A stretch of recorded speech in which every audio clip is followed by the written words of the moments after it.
मेरे बच्चे, मनुष्य के जीवन में कुछ चीजों की महत्वता बहुत ज्यादा होती है, लेकिन वह उनकी कद्र तब तक नहीं समझ पाता जब तक वह चीज उसके पास होती है। लेकिन जैसे ही वो चीज उससे दूर चली जाती है, वो उसका विलाप करने लगता है। आज मैं तुम्हें एक बहुत महत्वपूर्ण बात बताने वाला हूं। तुम्हें इसे बहुत ध्यानपूर्वक सुनना होगा। मेरे बच्चे, अब अपना संपूर्ण ध्यान मेरी बातों पर लगाओ। मनुष्य सदैव उन चीजों का विचार करता है जो उसके पास नहीं होती, जिसका उसके पास अभाव होता है। वो कभी उन चीजों का विचार नहीं करता जो उसे प्राप्त होती हैं। वो उनकी कद्र नहीं करता। मनुष्य के पास एक शरीर होता है, परंतु वो कभी अपने शरीर की कद्र नहीं करता। वो हमेशा उसमें कुछ न कुछ कमियां निकालता रहता है। वो सदैव ये सोचता है कि काश उसका शरीर किसी और के जैसा होता। किसी और को वो अपना आदर्श मान बैठता है और उसके जैसा बनने की चाह करता है। वो अपना जीवन किसी और के अनुसार जीना चाहता है। वो ये बात भूल जाता है कि इस संसार में मैंने सबको ही विशेष बनाया है, अलग बनाया है। सबकी ही एक अलग खासियत होती है। जिस प्रकार सोने से बने आभूषणों का मूल तत्व स्वर्ण होता है, मूल तत्व सोना होता है, लेकिन प्रत्येक आभूषण की अपनी एक विशेषता होती है। गले में पहने जाने वाला हार कोई पाँव में नहीं पहनता। पाँव में पहने जाने वाली बिछिया कोई नाक पे नहीं पहनता। और कानों में पहना जाने वाला कुंडल कोई अपनी अंगूठी में नहीं पहनता, अपने हाथों में नहीं पहनता, अपनी उंगलियों में नहीं पहनता। इसी प्रकार प्रत्येक मनुष्य की एक विशेषता होती है और वो ये समझ नहीं पाता। भले ही इन सबका मूल तत्व, मूल आत्मा एक ही हो, परंतु सबकी अपनी अपनी एक विशेषता होती है। वो अपनी विशेषता केवल भौतिक चीजों में ढूंढता रहता है। वो सोचता है कि यदि कोई अच्छा गाना गाता है, कोई अच्छा नृत्य करता है, कोई अच्छी बातें बोलता है, यही उसकी खासियत है। जबकि वास्तव में उसकी खासियत इससे अलग होती है। प्रत्येक मनुष्य का एक परम उद्देश्य होता है। वो परम उद्देश्य एक असीम शांति, एक असीम सुख की तलाश करना है। ऐसी शांति जहां से वो कर्म चक्र से मुक्त हो सके। ऐसी शांति जहां से उसे सम्मान अपमान का भय न रह जाए। ऐसी शांति जहां उसे दुख का अनुभव भी ना हो। ऐसी शांति जो आनंद से भरी हो, परमानंद से भरी हो। लेकिन वो ये सब भूलकर केवल भौतिकवादी चीजों में ही उलझा रह जाता है। उसका पूरा ध्यान, पूरा विचार केवल इस बात में होता है कि वो कैसे स्वयं को आगे बढ़ाए, कैसे स्वयं को आर्थिक रूप से मजबूत बनाए। जबकि वास्तविकता में उसे केवल आर्थिक रूप से मजबूत नहीं होना है। आर्थिक रूप से मजबूत होना तो महज एक स्रोत है, महज एक साधन है। जबकि वास्तविक रूप से जो उसे मजबूती चाहिए वो उसके आध्यात्मिक चेतना की मजबूती है, वो उसके आध्यात्मिक मन की मजबूती है। ऐसा मन जो उसे यह एहसास करा सके कि शांति कैसे मिलेगी उसे।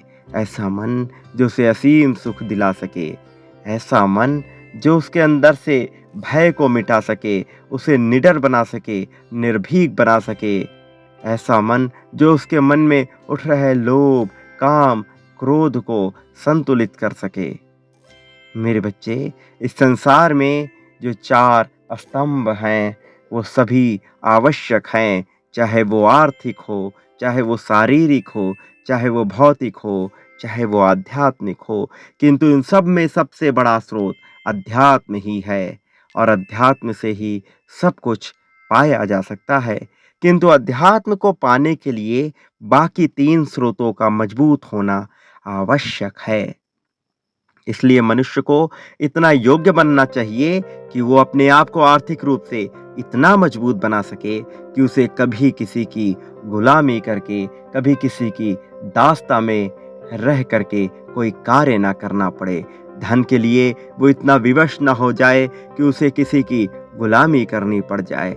धन के लिए वो इतना विवश ना हो जाए कि वो किसी की दास्ता सहर्ष स्वीकार कर ले, बल्कि उसके अंदर का जो स्वभाव है वो विद्रोही स्वभाव है। किंतु ये विद्रोह कभी भी नकारात्मक नहीं होना चाहिए। ये विद्रोह तो आजादी के लिए होना चाहिए, स्वतंत्रता के लिए होना चाहिए, मानसिक स्वतंत्रता का होना चाहिए। तुम श्रेष्ठ मनुष्य हो, तुम में काबिलियत है आगे बढ़ने की। तुमने वो दिखाया है अपना आधार मजबूत बनाकर।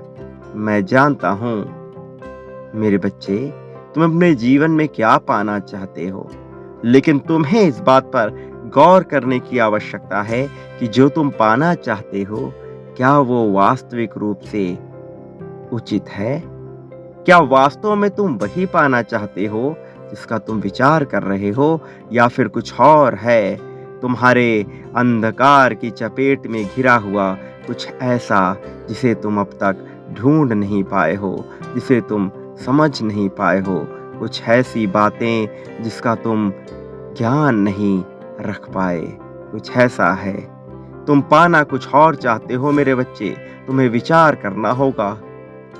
तुम्हारी कल्पना से भी परे वो चीज है, तुमने अभी तक उसका विचार नहीं किया, लेकिन जब तुम उस पर गौर करोगे, जब तुम अपने भीतर उतरने का प्रयास करोगे, तब तुम जान जाओगे कि वास्तव में तुम क्या पाना चाहते हो, तुम किस तरह की खुशी को महसूस करना चाहते हो। क्या तुम गुलामी में अपना जीवन बिताना चाहते हो? क्या दूसरों की ताना बोली सुनकर अपना जीवन काटना चाहते हो? या इससे ऊपर कहीं तुम कुछ और सोचते हो, कहीं तुम कुछ और चाहते हो? मैं जानता हूँ तुम क्या चाहते हो, लेकिन जब तक तुम स्वयं इसका विचार नहीं करोगे, तुम उसे कभी प्राप्त नहीं कर पाओगे। तुम्हारे भीतर की आत्मा तुम्हें झकझोरती है, तुम्हारे भीतर की चेतना तुमसे बार बार निरंतर ये कहती है कि तुम कुछ पाना चाहते हो। वो और जो तुम पाना चाहते हो वो इस संसार से परे है, अलौकिक है, दिव्य है। यही वजह है कि तुम थोड़ी थोड़ी खुशियां पाने के बाद भी सुकून का अनुभव नहीं कर पाते। कुछ क्षणों के लिए तो तुम भूल जाते हो, विस्मृत हो जाते हो, लेकिन उसके बाद तुम्हारा बोध तुम्हें फिर से एहसास दिलाता है एक अधूरेपन का, एक अकेलेपन का, ऐसा अकेलापन जिसके बारे में तुम जान भी नहीं पाते। सब कुछ होते हुए भी तुम स्वयं को अकेला पाते हो, स्वयं को अलग थलग पाते हो। तो मेरे बच्चे, विचार करो वो क्या है जो तुम पाना चाहते हो। जैसे ही तुम इसका विचार करना प्रारंभ करोगे, तुम वो पाना प्राप्त कर दोगे, उस सुकून की तरफ बढ़ना प्रारंभ कर दोगे। और इस पूरे सफर में मैं तुम्हारे साथ हूँ। मैं तुम्हारा रक्षण भी करूंगा, तुम्हें सानिध्य भी प्रदान करूंगा और तुम्हारा वर्चस्व भी बढ़ाऊंगा। लेकिन तुम्हें विचार करना होगा, तुम्हें विचार करना होगा उस चीजों के बारे में जो वास्तव में तुम्हारे लिए बनी है। तुम्हें विचार करना होगा अपने जीवन के उद्देश्य के बारे में। तुम्हें समझना होगा कि आखिर क्यों तुम्हें ये मनुष्य का जीवन मिला। क्या मनुष्य का जीवन तुम्हें दास्ता सहने के लिए मिला है? क्या मनुष्य का जीवन इसलिए मिला है कि तुम एक ही प्रकार के रोजमर्रा की जिंदगी करते रहो और उसके बाद एक दिन मृत्युशैया को प्राप्त हो जाओ? तुम्हें ये मनुष्य का जीवन क्यों मिला है, इसका विचार करो, क्योंकि समृद्धि तो तुम पा ही जाओगे। समृद्धि तो मैं तुम्हारे झोली में भर ही दूंगा, लेकिन क्या तुम आध्यात्मिक रूप से इतने विकसित हो पाओगे कि तुम जो पाना चाहते हो वहां तक पहुंच जाओ। क्या धन ही तुम्हारी अंतिम भूख है? क्या इसके बाद तुम कुछ और नहीं मांगोगे? मेरे बच्चे, मनुष्य के पास धन होता है तो वह सेहत की तलाश करता है, और जब सेहत होता है तो वो धन की तलाश करता है। इतना अंतर उसकी सोच में क्यों आता है? तुम्हें इस बात को समझना है, तुम्हें जानना है इसका रहस्य। और मैं यकीन से जानता हूं कि तुम इस रहस्य के पीछे भाग रहे हो। तुम ढूंढ रहे हो उस रहस्य को। तुम जानना चाहते हो कि वो क्या है जिसकी वजह से तुम यहाँ मौजूद हो। तुम्हारे भीतर की आत्मा तुम्हें निरंतर झकझोरती रहती है। प्रेम की लालसा होने के बावजूद तुम सुकून को महसूस नहीं कर पाते। तुम अब उस सुकून को प्राप्त करने वाले हो, लेकिन सर्वप्रथम तुम्हें विचार करना होगा।